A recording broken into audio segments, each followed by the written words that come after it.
All right, hi everyone. My name is Jessime Khalilup, and I'm the Free Pharmacy Director. I would like to thank you all for coming to this conference, and I would like to thank the volunteers and the sponsors of this event, especially the AAMC. I will ask the questions I will ask our panelists were populated directly from our online survey and Twitter responses from pre-pharmacy schools around the nation. So if you want to add any further questions, please use Facebook or Twitter with the hashtag UCDPHSA14, and we'll do our best to address them. Without further ado, I would like our panelists to introduce themselves and the institution they represent. Karen Kopacek from the University of Wisconsin. Susan Gardner from the University of Charleston in West Virginia. Ronald Espejo, University of Pacific in Stockton. Jeff Jurkas in Fort Lauderdale, Florida with NovaSoutheastern University, or right next to Miami, in case you guys don't know. I'm Renae Chesnut. I'm Associate Dean at Drake University College of Pharmacy and Health Sciences in Des Moines, Iowa.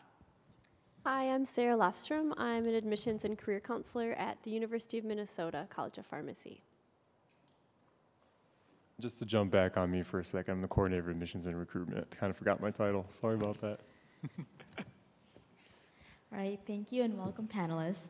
Our first question is, what is your school's mission statement, starting with Ms. Kopacek? So can everybody hear me? Okay. At the University of Wisconsin in Madison, our mission is to educate, train, and provide lifelong learning for all pharmacy students, for pharmacists, and for researchers and scientists, while creating and applying new knowledge based on research to enhance the quality of life through improved health, not just for the citizens of the state of Wisconsin, but also thinking globally. And that is the mission that we try to uphold at Wisconsin. At the University of Charleston, the mission of the School of Pharmacy is to prepare pharmacists who will provide comprehensive patient care, to advance the profession through research and advocacy, and to serve the community as leaders in rural health care. Charleston is the most populated area in West Virginia, and we have a real need for rural health providers, and so that's why the rural health focus is there. Our campus is also located directly across from the state capitol complex, and so we have a very strong relationship that we try to foster with our legislators in terms of advocating for the profession. And at Pacific, our mission is to produce highly competent and practice-ready professionals with the overall goal to prepare our students for current and future practice and to ultimately improve the healthcare outcomes of the patients they serve. And our mission statement is just to educate professionals for the related health needs for society, for pharmacy. We're actually looking to educate you in a way that we have our innovative teaching, we have our research, we have our service to you as students to help prepare you for the future related needs of society. Thanks. At Drake University, our mission is preparing today's learners to be tomorrow's healthcare leaders. And so leadership is a big component, as well as preparing students for their careers, not just for practice today. And at the University of Minnesota, our mission focuses on educating outstanding students, such as yourself, and leading change in pharmacy practice, and also engaging in cutting-edge research.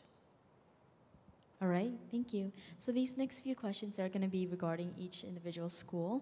The first question is there a unique curriculum or degree program that your school offers?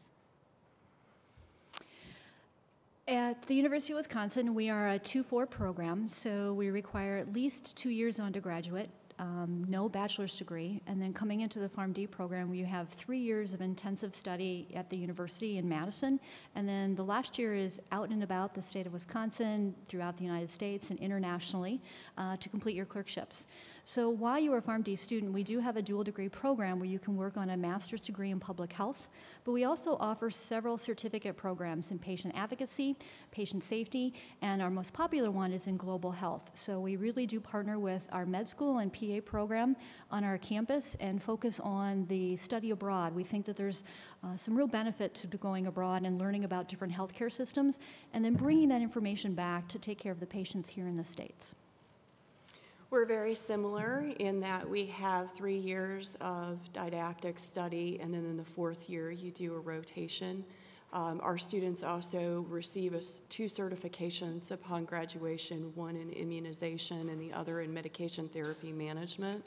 We're also looking at adding a third in diabetes management. Diabetes is one of the top 3 disease states in West Virginia, so that's important to us to add that, and certainly needed in rural as well as urban areas. We are also starting next fall going to have a joint PharmD MBA degree in partnership with our business program. Another unique aspect of our curriculum is that we do a lot of collaborative practice.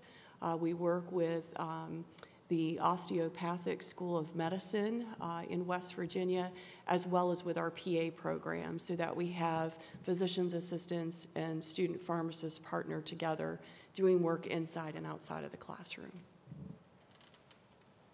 Pacific, it's the only fully accredited 3-year school in California at the moment. We're in Stockton. We're known for having a 3-year PharmD program. 2 years are in Stockton with your labs and classes, and then year 3, you're off campus doing rotations. We have rotation sites from San Diego all the way to the Oregon border, and then 2 spots in Hawaii. We have a PharmD MBA track, 4 years, and then a PharmD PhD track. But the most unique thing about our curriculum, it's the accelerated year-round 3-year program. And once again, with Nova Southeast University, just kind of bump off what they just said. With our program, we're a 2 4-year program as well, so we don't require a bachelor's degree. We require at least about 64 credits of undergraduate courses to enter into our program. On top of that, we also have a PharmD MBA curriculum as well. We have a travel abroad study program, so we've been to China, Slovakia, England, Jamaica. We also do mission trips through our university, so it actually allows for interprofessional relations with other programs, because we'll take osteopathic medicine students, PA students, dental students, and of course pharmacy, and actually go and do these type of mission trips. On top of that, our program, it actually consists of about 3 years of didactic courses as well, and then the 4th year is going to be rotation spots. So within your first year, you're taking basically all you learned that in your undergraduate courses, like those prereq courses, and applying to pharmacy. And then your 2nd, 3rd years, you do a thing called IPPEs, which is Introductory Pharmacy Practice Experience. And we do the 2nd year with community-based pharmacy, the 3rd year with health systems, and then those are just kind of like your preclinicals that are going to help prepare you for your 4th year in rotations, which are going to be your APPEs, those Advanced Pharmacy Practice Experience. Those are going to be mainly clinical, and then you get 3 electives on top of that for what you want to choose in terms of your rotation spots. We're also considering the idea of actually pursuing a PharmD MPH curriculum as well, so you'll be able to do a dual degree through that manner as well. Thanks. At Drake University, we have about 60% of our students that go through what I would say a unique educational track. We have had a combined pharmacy MBA program for many years. In fact, I'm a graduate of that program, so I can answer questions about that from a personal as well as professional standpoint. We also have a PharmD MPA, Master's in Public Administration, which focuses more on the not-for-profit sector. Both of those degree programs, most of our students complete them at the same time as they do the PharmD program. So other than some additional summer coursework, or students can take an additional semester if they choose, it can be done alongside the PharmD program. We also have just joined together with one of our sister schools in Des Moines, the Osteopathic Medicine program, where students can do a PharmD MPH, so Master's in Public Health. And then we also have a PharmD JD, so students with a couple of additional years can earn their law degree along after they've earned their pharmacy degree. So you start working on coursework in the law school through the PharmD program. We're also talking with our School of Education and in the process of developing a Master of Science in Leadership Development program that should be available for students in the next year. We also have a concentration for pharmacy students to do a diabetes care concentration. In Iowa, diabetes is, I think that's probably the case across the country. Diabetes is very prevalent, and pharmacists can make a big difference in that. So we have about 1/4 of our students each year that pursue the diabetes concentration. And then Drake University has about 80 or 90 other minors and concentrations that a handful of our students also pursue. So our focus is on really helping students to identify differentiation as they go through the program, and so we've offered a number of different options and have students take advantage of those. At the University of Minnesota, we have 2 PharmD MBA options. One, you would graduate in your normal 4 years of your PharmD, and then the other is a 5-year. We also have a PharmD Masters of Public Health option, and we also have personalized degrees if you wanted to pursue something other than that. The University of Minnesota is a very large university, so we have a lot of other master's or PhD options on campus that we would help personalize to you. And we also have, within our curriculum, you can do a leadership emphasis or a research emphasis if you choose. And then in terms of our 4th-year rotations, we have 2 special rotations that are just through the University of Minnesota. One goes to Tanzania and one goes to Germany. So you could participate in those in your 4th year. Thank you. This time we're going to start with Ms. Lofstrom. What is the characteristic of the student population at your school? We admit 168 students every year to our program. We are the only pharmacy school in the whole state of Minnesota, and so that makes it less competitive.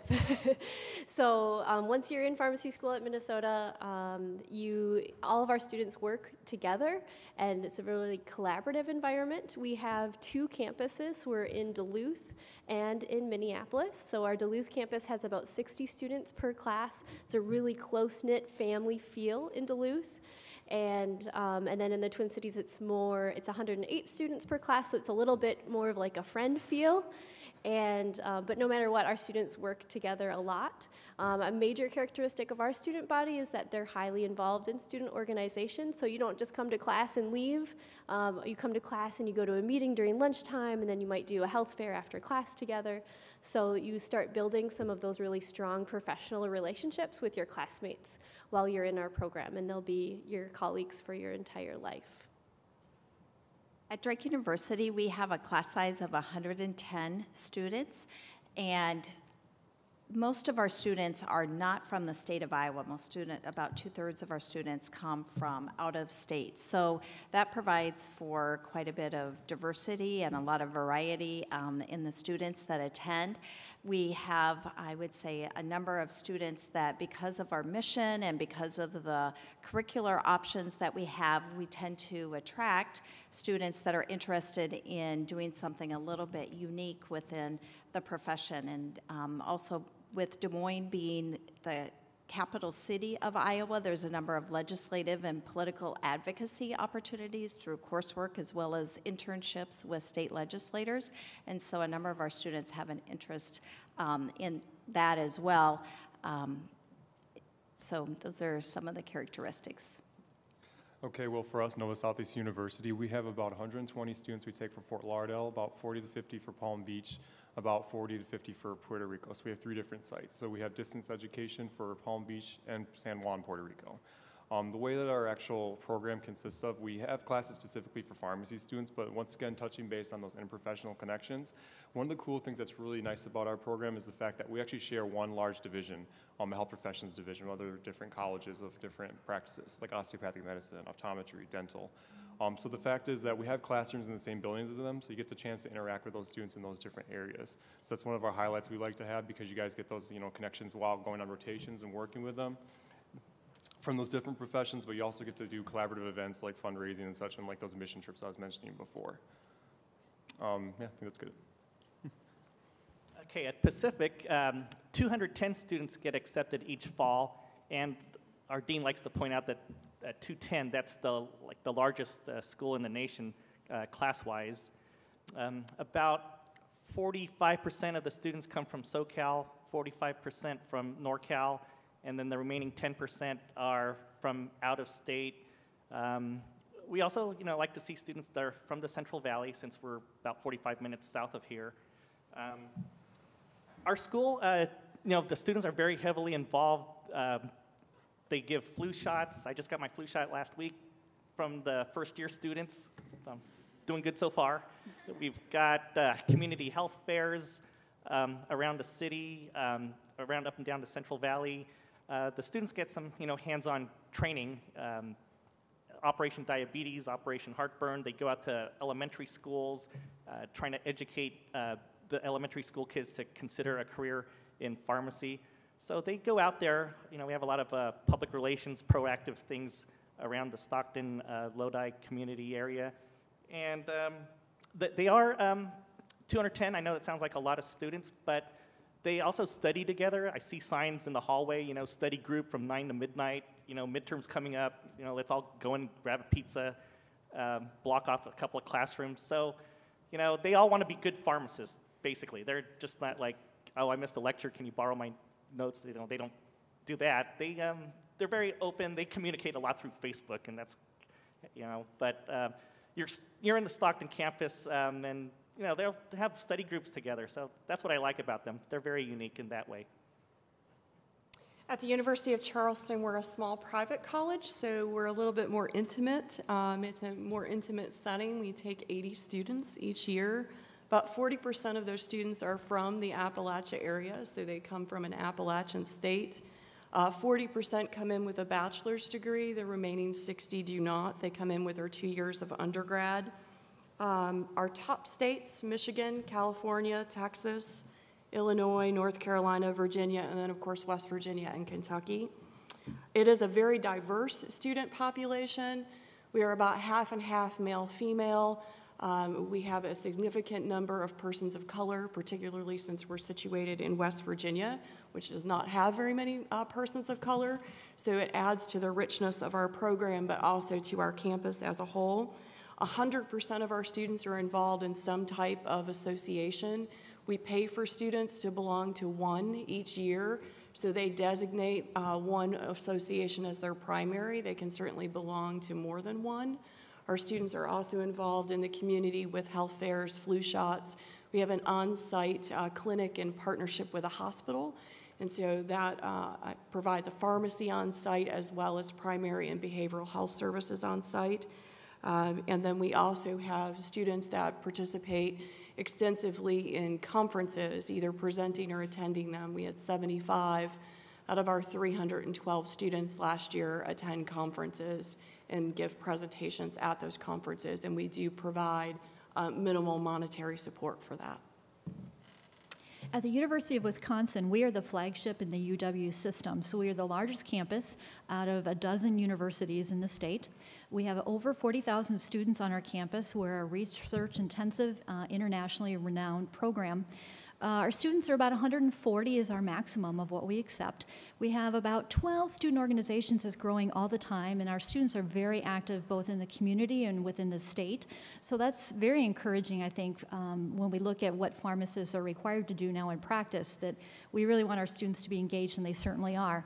And I tell students, if you can't get involved and be passionate about something within the School of Pharmacy, we can find something on our campus.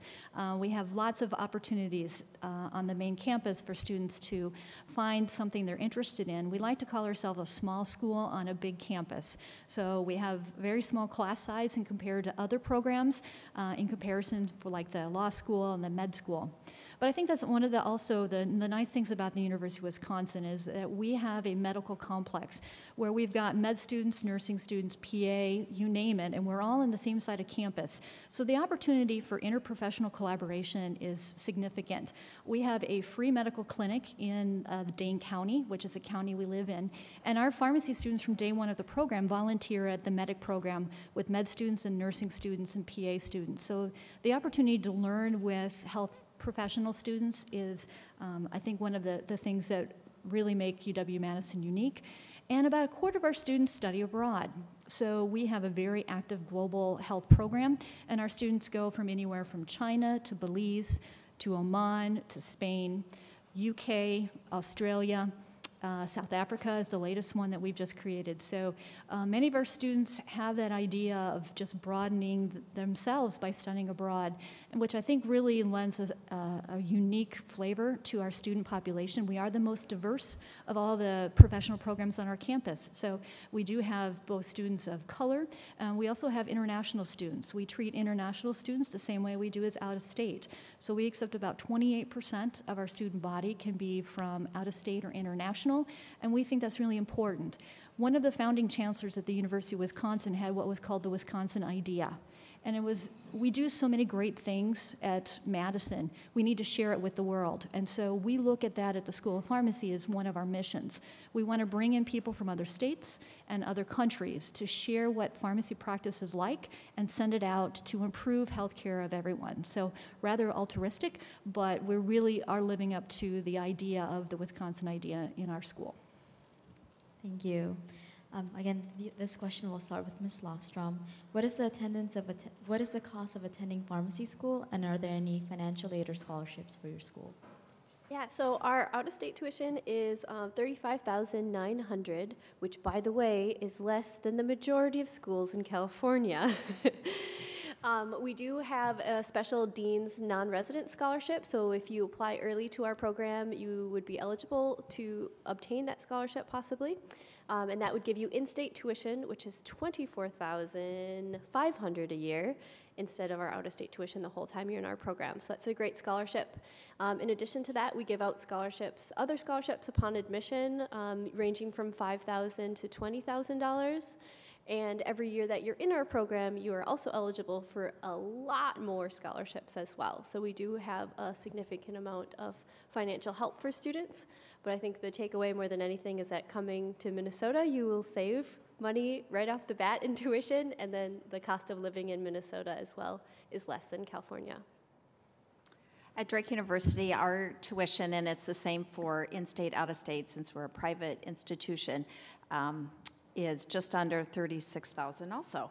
And again, like Sarah said, with University of Minnesota, we have a number of scholarships that are available. The typical scholarship for a student is around $10,000, and then there are other scholarships that we help our students obtain as well that don't necessarily come from the university, but our students have been very successful at receiving those also.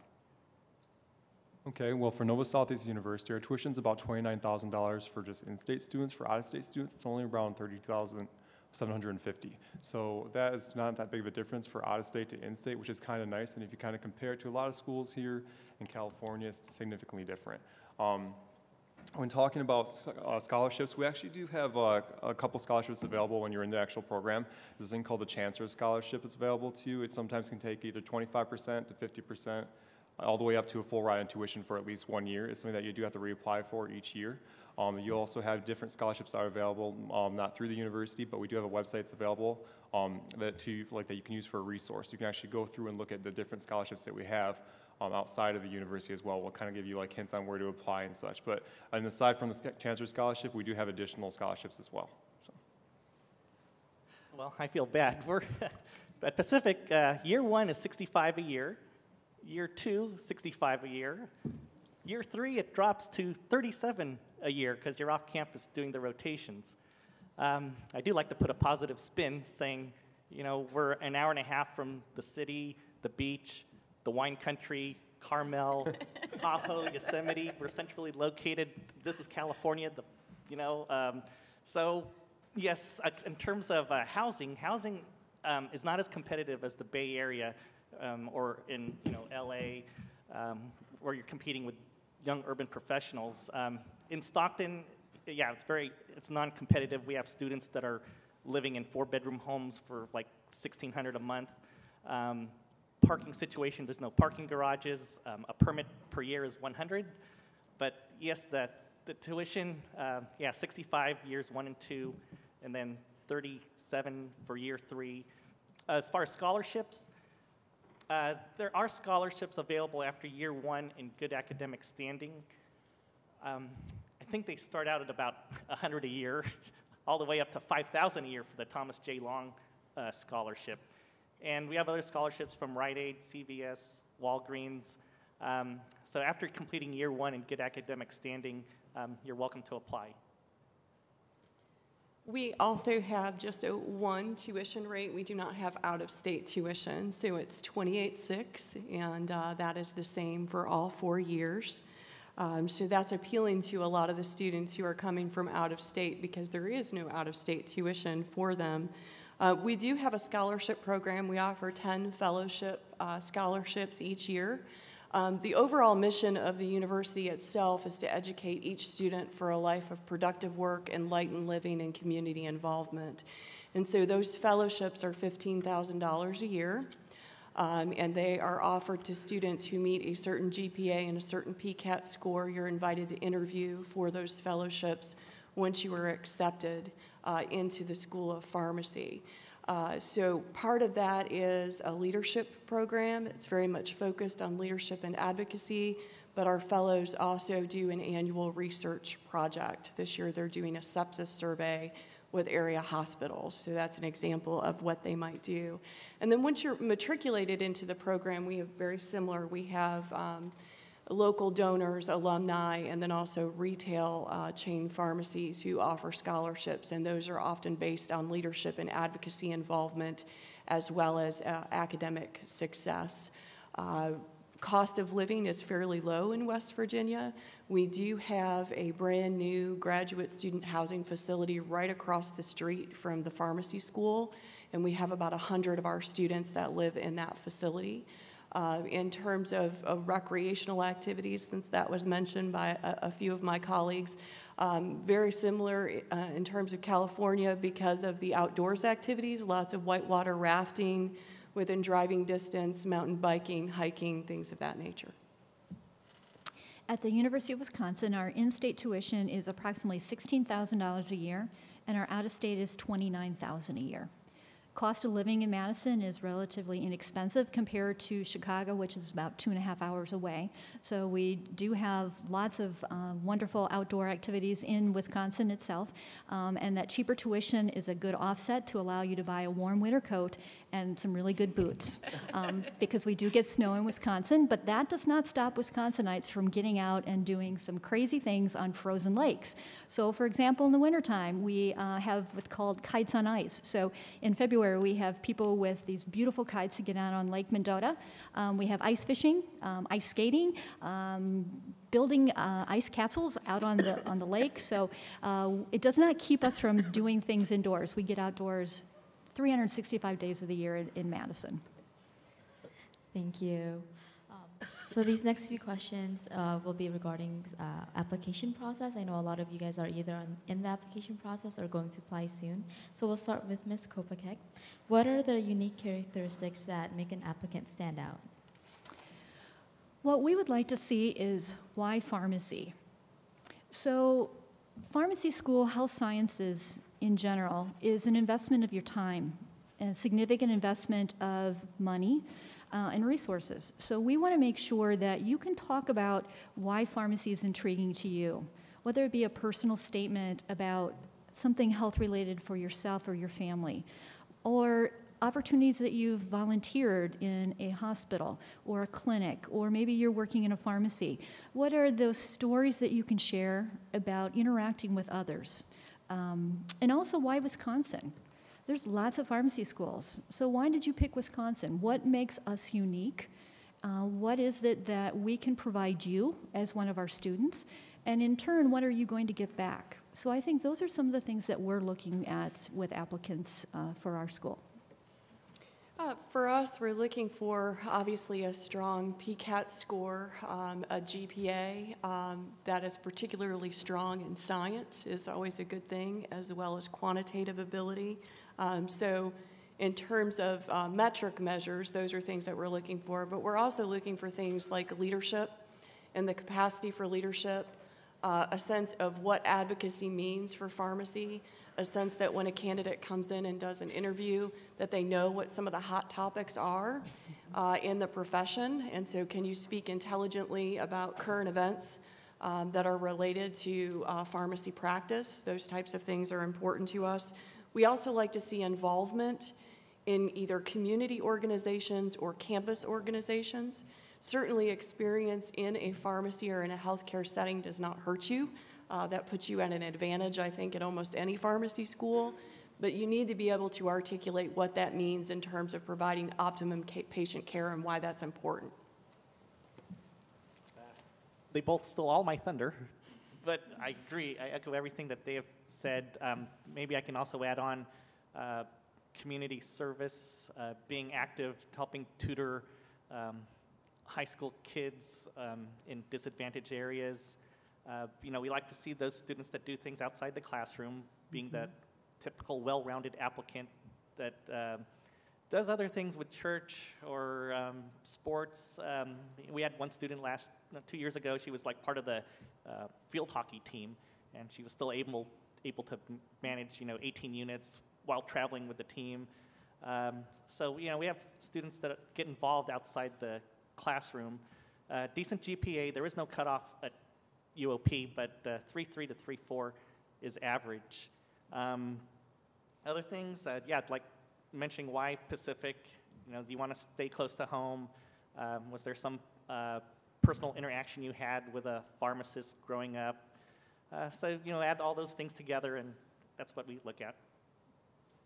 I like to think of your applications like autobiographies. So it's your chance to actually kind of put out everything that there is to know about you. You want to tell us everything that there is possible to know about you.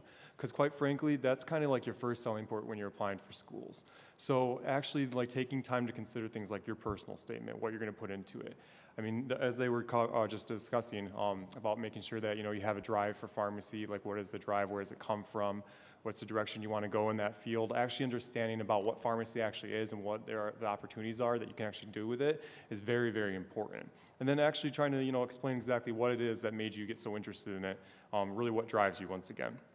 And then in terms of the leadership involvement, we do like to see leaderships. Skills. We definitely want to see like personal communication skills, show those type of different roles you had in different organizations. Not everyone's going to be able to be a leader.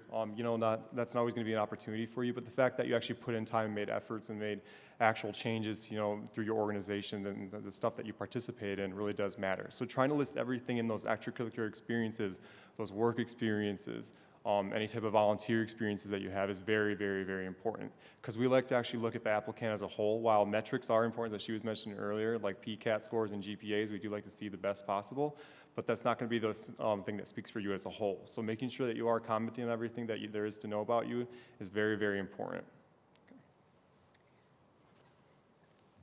At Drake, as we talk about the metrics that are required for our applicants, we do have a minimum grade point average of a 3.0, and then we have a recommended PCAT, not required, but recommended PCAT of the 50th percentile. And so to make, I guess, the first, to be able to be invited in phase 2 of our admissions process, which is an interview and writing assessment on campus, those are things that need to be demonstrated. And then as students come in and we look at the application and they participate in the interview, I think things that really help an applicant to stand out are things like being able to take initiative and get involved in things. And because we recognize that a lot of our students have done 2 years of schooling or are in their second year, a number are in their third year, a number are already have a degree. We understand that there's a lot of variety depending on how much time you've had. So what we're really looking for is being able to take initiative and what have you done thus far in your higher education career. And so whether that be technician positions within pharmacies or volunteering, having community service, taking on leadership or being involved in different activities. Those are important aspects to our curriculum and our program at Drake, and so those are the things that we're going to be looking for. At the University of Minnesota, so I get this question a lot from applicants, like, what do I have to do to stand out? And that isn't the right question because we're not necessarily looking for people to stand out at the University of Minnesota in terms of the application process, because we admit about half of the people that apply to our program. So we're not looking for people that are like completely off the wall unique and different. What we're looking for are two main things. Are you academically prepared? Like, can you handle pharmacy school academically? And are you going to be a great pharmacist? That's what we care about. And so when you think about like that question of like, what is a great pharmacist? Pretend like your mom is in the hospital right now and she has a pharmacist doing rounds and coming to take care of her. Like, what characteristics do you want that pharmacist to have? That's what we're looking for, the characteristics of a great pharmacist. So build that up, and then you'll be a great applicant. Thank you. That was a great anecdote. So this next question will also be for Ms. Kopacek. After reading hundreds of personal statements, what advice would you give to all applicants about their writing other than correct grammar and having others revise their papers? Be genuine to who you are. Be authentic. Be articulate. Be able to tell your story. That's what we're looking for. That's what we hope to read, to have your passion come through, because when that passion comes through, then we can see that, yes, you are interested in this. You are ready to put up with the rigors of the program, and you understand what you're getting yourself into, not just with pharmacy school, but with pharmacy practice. So those are the things that I would recommend. Yeah, I would emphasize that as well. In my past life, I worked with undergraduate students in preparing their statements for the common application, and I often told students, quit having your English instructor look at your paper. And the reason why I say that is not that grammar is not important, but we want you to tell us a story. We want to know why you want to be a pharmacist, why you feel it's important, why you want to work with people, because, surprise, you are going to work with people as a pharmacist. So we want you to be able to tell us a story and articulate very clearly why this is the profession for you, why you see yourself doing this not only for the next 4 years, but for the rest of your life, and how you're going to make a difference doing it. Yes, I would say also, be truthful, be yourself. Why you want to be in this profession. I echo everything you guys have already said. Sorry, good. I agree. Well, I don't want to beat the dead horse, but everything they just said, but I want to just kind of comment on a few things. A lot of times what students will do in terms of trying to write their personal essays, they'll try and actually go out to different websites and sources and try to look up things that they might be able to say, certain types of word usage, certain sentences. Now, you're going to hear this a lot, especially when you're going to like the PharmCast workshops, and they're going to tell you the exact same thing. Do not plagiarize. We do not want to hear the words that somebody else want to hear the words from you. And on top of that, it's going to be something bad in the end for you if you do get caught plagiarizing, because we do use Turnitin for the PharmCast application system, so even one sentence can get caught. So please, and you got to remember too, even 3 sentences in the same order, done. So you guys need to make sure that words are coming in from the heart, as they mentioned before. They're actually your own personal thoughts. I'll just say that. I was actually going to say that as well. I sit on the PharmCast advisory panel and the conduct review committee, and so each month I'm involved in reviewing those statements. And unlike a lot of the other centralized application services, we do put every personal statement through turnitin.com. So I think as you're writing your statement, I would agree, don't go out and look. Just speak from the heart, as the previous individuals have talked. What was it that initially turned you on to pharmacy? I think that's always what kind of interests us as we take a look at the personal statements.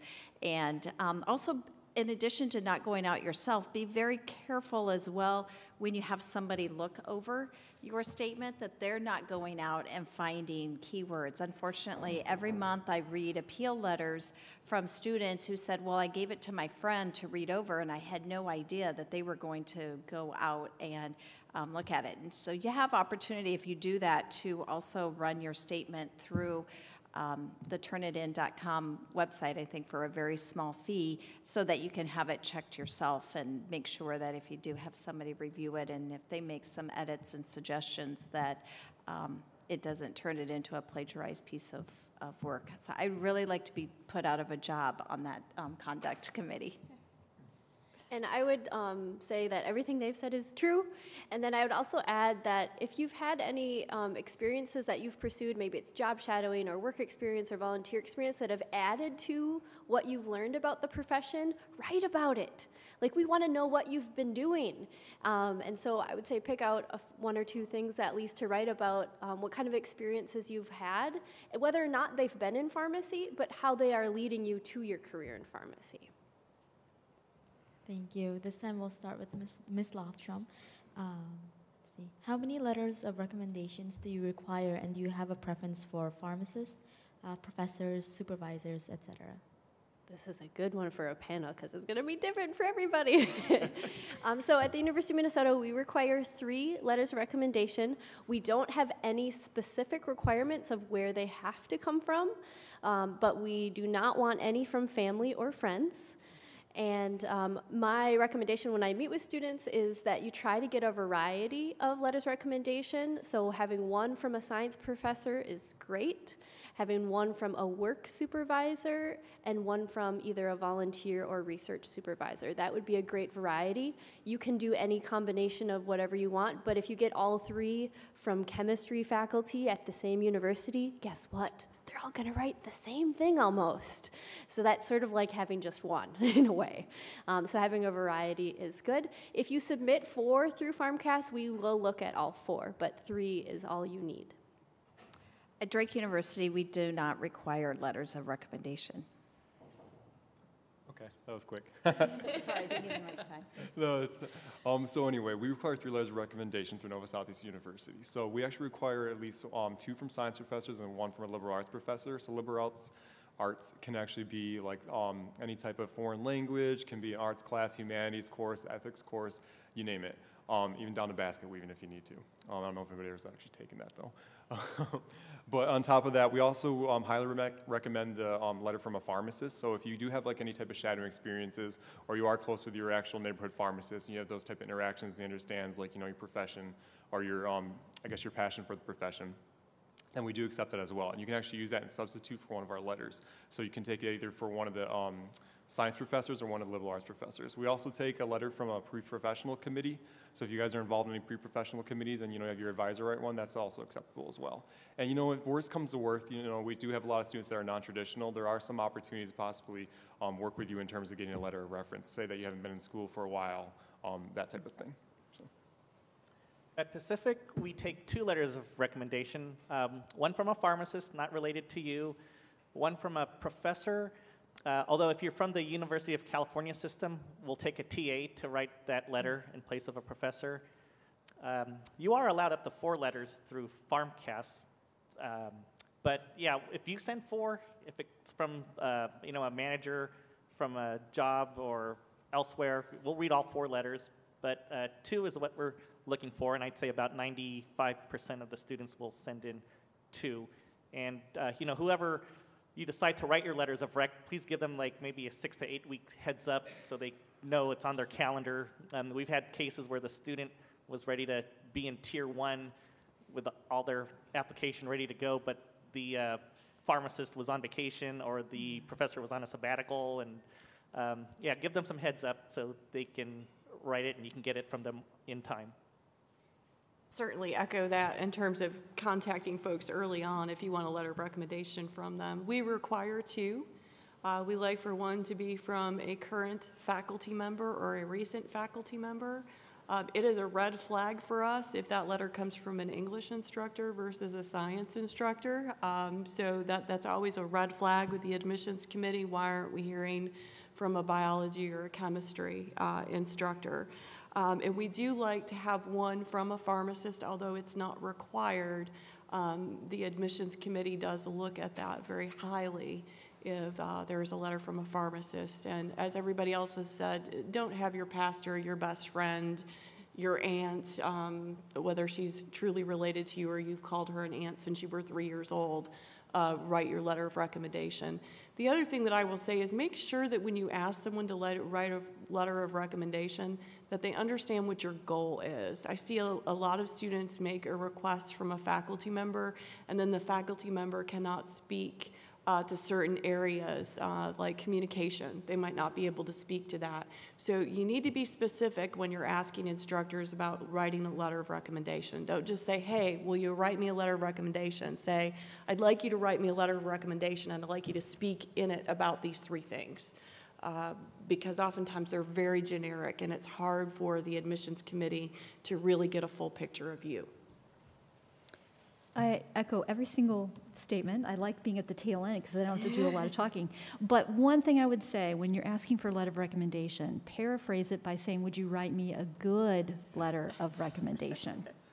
You don't want a wishy-washy one. You want one that can really talk about your strengths and why you're a good candidate. So yes, we would like a science faculty, but we also realize that we take students with bachelor's degree. One right now has French. Wow, talk about bringing some interest into the classroom. So we look at a faculty member who can give you a good letter of recommendation. A supervisor. somebody who knows your work ethic. We don't require pharmacy students to work in pharmacies. There's lots of transferable skills from other jobs. You have to talk with people. You're going to be doing that for the rest of your career. So if you work at, food services at the union, you're handling issues, you're talking with people, you're training. We think that's just as important. And finally, the third one, we call it a wild card. It can be anybody except family, friends, and your state legislator. They're not good letters of writers either, so stay away from politics. But otherwise, that wild card could be just about anybody. Thank you. Those are all great advice. The next one will also start with Ms. Lofstrom. What are some common errors seen on applications or any pet peeves you may have when reading an application? Oh, man. Where do I start? How much time do we have? I'll put in a little plug. I do have an online session on our University of Minnesota PharmD website that I go through all the whole PharmCast application. I talk about all the common mistakes and problems, so you can get like the 30-minute version that way. But I'll say that spelling errors, be very careful about spelling errors, especially when you're putting in your classes into your PharmCast application. Psychology is a common misspelled word. And also when you're inputting your work and volunteer experience, make sure that you spell everything correctly in there, because usually our admissions committee, once you have 2 or more spelling errors throughout your entire application, they feel like you don't have very good attention to detail, and that is an important skill for a pharmacist. So that's a pretty common error. It's also common that people procrastinate and push the deadline of the schools they're applying to, so I would recommend that you do not do that. Apply earlier than later and give yourself a good cushion time. I'd say those are some of the big ones for us. I would add to that, and then also mention from my experience of being on the PharmCast advisory panel to make sure that you include all transcripts and all of the schools that you have ever attended. A lot of times students think a couple things. One, they think they maybe didn't do well in a school and think, oh, nobody will ever notice, but it's surprising how often that comes out when it happens. And it happens to be that, when the response is, well, I forgot to put that one, and the question is always, well, it's interesting that you forgot the school that you did not do very well at, so that's a little bit suspicious.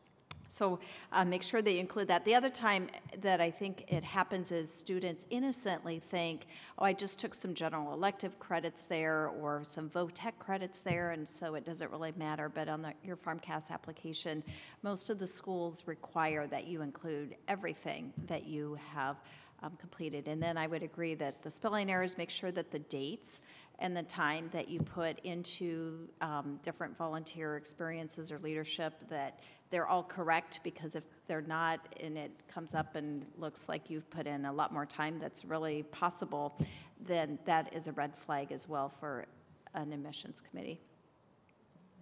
Okay, well, mine's a little bit of a difference. It's just some advice to you as well. So when you're actually looking at schools to apply to, one of the things I normally see from applicants is a lot of times, sometimes there'll be a large portion of your applications, some of them don't actually applicable, like they don't actually have the right requirements met. So for example, for my GPA for our school, our cumulative is a 2.75 minimum, and then our minimum for the science and as well as the math is a 2.0. So we sometimes get students that apply below those markers, and then they don't really understand why they didn't get in, but then they go ahead and look at their admissions requirements and go, oh. So when you guys are looking at applying to schools, make sure you actually know who you're applying to. One of the things I can't tell you enough is that we see sometimes kids that apply to maybe like 15 different pharmacy schools. They're just throwing applications out there. It's a waste of your time and your money if you're not actually making sure you are meeting the requirements. So make sure you're actually looking at these schools and make sure that they are the right requirements for your type of academic profile. Because otherwise you're wasting your money and then you're also wasting your time. And then it saves me, as well as other admissions counselors and other, admissions representatives, time to send you a letter of denial. So just make sure you guys are careful about that. I agree with everything said as for the errors in the application. I know another unique thing we tend to spot. It's not really a factor, but we see things like the email addresses are ilovetoparty@gmail.com or some, I love kittens, and those are great, but you may want to have like a professional, first name, last name, or your school email address. That's nice to have those other emails on the side. You may also maybe want to Google yourself and see what pops up, because those search results could I don't know, we don't, I mean, it's so easy to go on Google these days and see what pops up, but keep that in mind, because I know when you get into the real world in the HR department, they could see this, and keep those in mind. I will agree. We could probably do a whole panel on your digital footprint and knowing what's out there about you, but we clearly don't have time for that. I think just to echo some things about the transcript piece, a lot of students who come to pharmacy school are really, really motivated and have been since a very young age. So a lot of you will have dual enrollment credits where you actually took college courses when you were in high school, and so that's a common thing that will hold up your application too, is that you don't realize that you then have to request a transcript from the institution that provided that course for you when you were in high school. So just be mindful of that if you have high school courses out there. And then the other two things that I will say really aren't related to the PharmCast process, but most of us sit on our admissions committees in some way, shape, or form, whether we're ex officio or non-voting members. We tend to be in those committee meetings, and so our admissions committees rely heavily on our opinion. So if you are an applicant that is calling and harassing the admissions staff every other day about the status of your application, that is brought into that admissions committee meeting. So just be aware of that. Make sure that your communication in email is not like, "Hey, Sue, how's it going?" First of all, I hate being called Sue. But you should always refer to people by their proper name. And the other my pet peeve, you asked for a pet peeve, so I will share my pet peeve, is we have a general email address, pharmacy@ucwv.edu. There is nothing more annoying to me as the assistant dean than seeing a student email me, and they've also emailed 5 other pharmacy schools on the same thread. And that is very, very common. You're saving yourself time, but you're not getting a seat in my program. I mean, unless you're really stellar, so. All of those are very good pearls of wisdom that I would echo. The last thing, and my personal pet peeve, is cut and paste.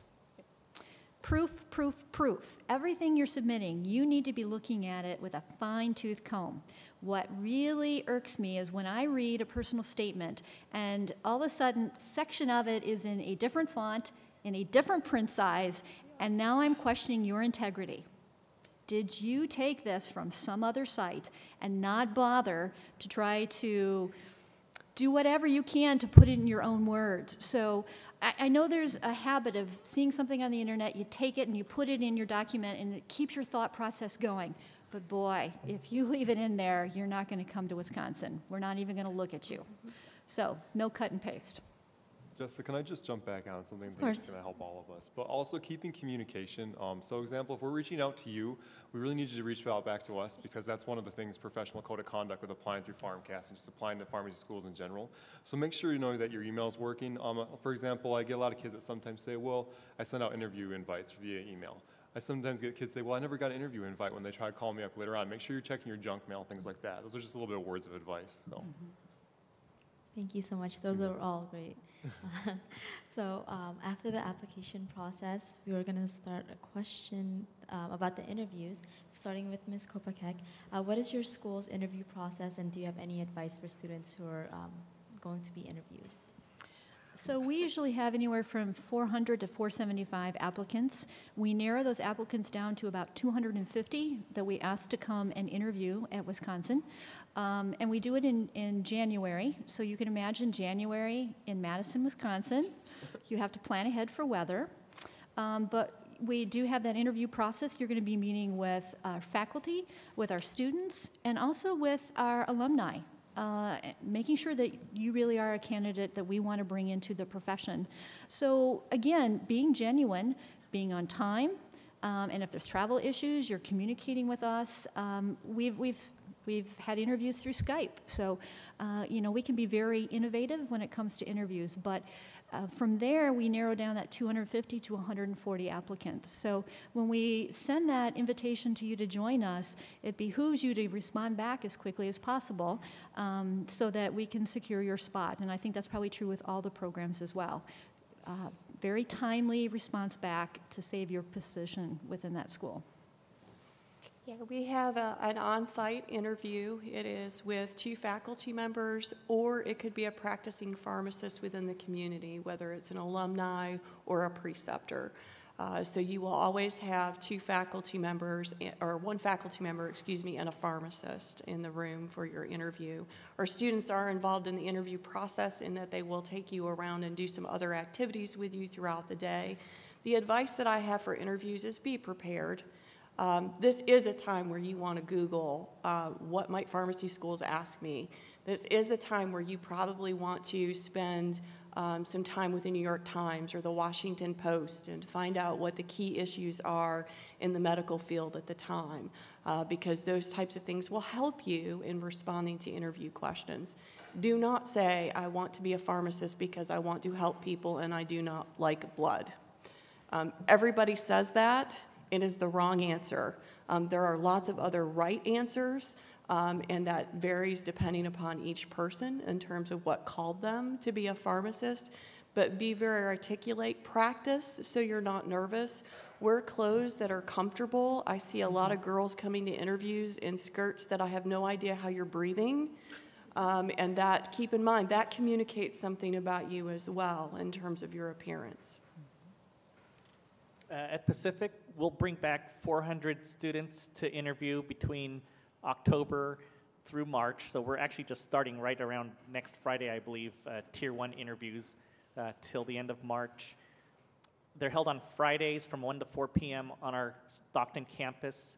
You meet 20 minutes with a professor and then 20 minutes with a student currently in the program. We do have students who escort you from building to building so you don't get lost. The student government will do a little PowerPoint presentation and a little FAQ session with some students, and they'll give you a tour of the campus. So it's 1 to 4 p.m. There'll also be a writing examination. It's not an examination, it's more like an essay, a 50-minute essay on a current health topic or something in today's news. So sometimes, you may want to watch CNN for half an hour, get an idea of what's happening out there in the world if it's something on current events. They respect your writing as far as what stance you take on the question. So just have a beginning, a middle, an end, support your statement, and don't write the way you text. Yes. That's what happens during our interview day. Very well said. Hi, everyone. Okay, so for our interview day, we take around 350 students throughout the whole entire process. We do roll-in admissions, so we start from October, going to about April/May, maybe even March. It depends. It kind of hit or miss, depending on the number of days that we actually do have interviews. So normally what we do for interviews is Monday, Wednesdays, and Fridays for this year. They're pretty much, for the most part, all day. We start out having you come in at 8 a.m. to about 2 p.m. So the way the actual day is broken up, we start off with an introduction. So we have you guys come check in about 8 to 8:15. Then from 8:15 to 8:30, we'll have a welcome and introduction session. And then we'll do a program overview. So about 3 hours in, from 9 to 12, we'll be doing an actual interview, HPD tour. That's the Health Professions Division I mentioned earlier with all the different areas. It's just like a building tour. You'll get the chance to meet with students, and then you also interview with 2 faculty. So you're going to have either a PhD faculty member or a PharmD faculty member. The way that it works is we actually do open file.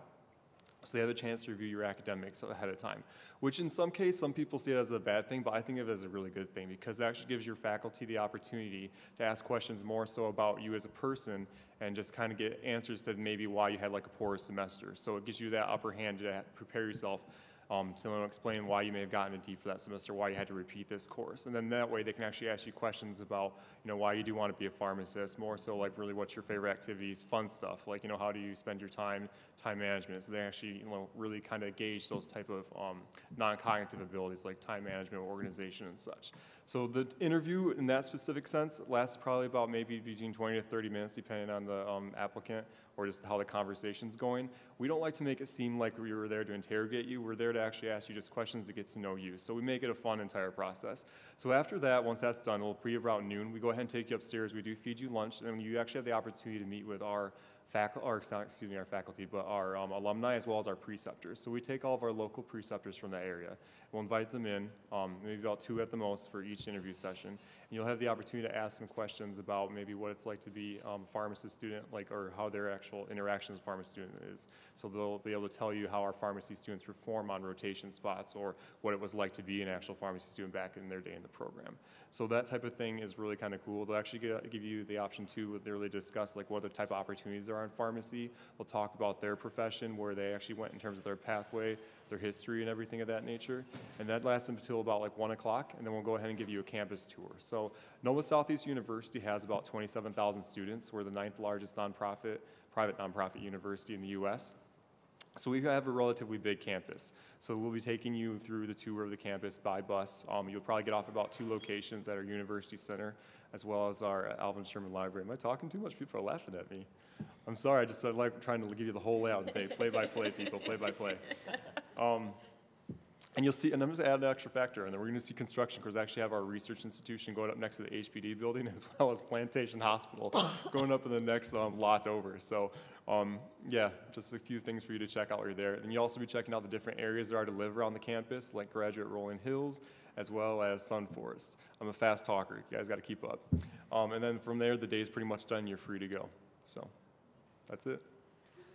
Well, just a couple things to add as far as recommendations to have during the interview process. Practice your handshake, because you'll be shaking a lot of hands during the day, and you don't want to come across as wimpy or a crusher. So pay attention to that. I think, as has already been said, being yourself and sharing your experiences, and if you can think of things that are your strengths, and not only think about those strengths, but also think about times when you've demonstrated that, because a lot of, whether it's this type of an interview or any type of an interview, you'll often be asked, tell us about a time when you exhibited whatever one of your strengths is. Our interview process is you would interview with a faculty member and an alum or preceptor in our program, who's almost like an alum, and then a P4 rotation student as well. And so you have the opportunity to talk with them for 20 to 30 minutes. You'll also complete a writing assessment. And the topics for the writing assessments are do not require you to have an extensive knowledge of healthcare background. It's more general things that you would be able to answer just by being involved in things, and occasionally you can bring in current events if you like, but you're not necessarily required to talk about specific things. So you have a lot of opportunity there, and what we're really looking for is, can you communicate, and what type of critical thinking skills do you bring into your writing, because those are going to be important for you as you go into the program. We typically send out our invites, and our deadline is December 1st, and we send out our invites in January, early February, and then start interviewing right away in February, March, and usually begin the end of March, and during April, making offers of acceptance into our program. I'll be quick. University of Minnesota, we do 360 interviews a year. We have rolling admissions, so as soon as you submit a complete application to us, you'll know within 2 weeks if you're invited to interview, and you'll usually come about 2 weeks after that. You can interview on either of our campuses, so in Duluth or in Minneapolis, doesn't matter. After you come and interview is when you choose what campus you want to be on. And our interviewers have a partial view of your application, so they'll look at your work and your volunteer experience and your essays, but they are not supposed to look at your academics. And the interview itself is a one-on-one interview with a faculty or staff member from the College of Pharmacy, and it's very conversational, about 40 minutes long. Alrighty, thank you so much, and I think that's all the time that we have. Thank you all attendees for coming, and a special thanks to our panelists for their great words of wisdom. Let's give them a round of applause.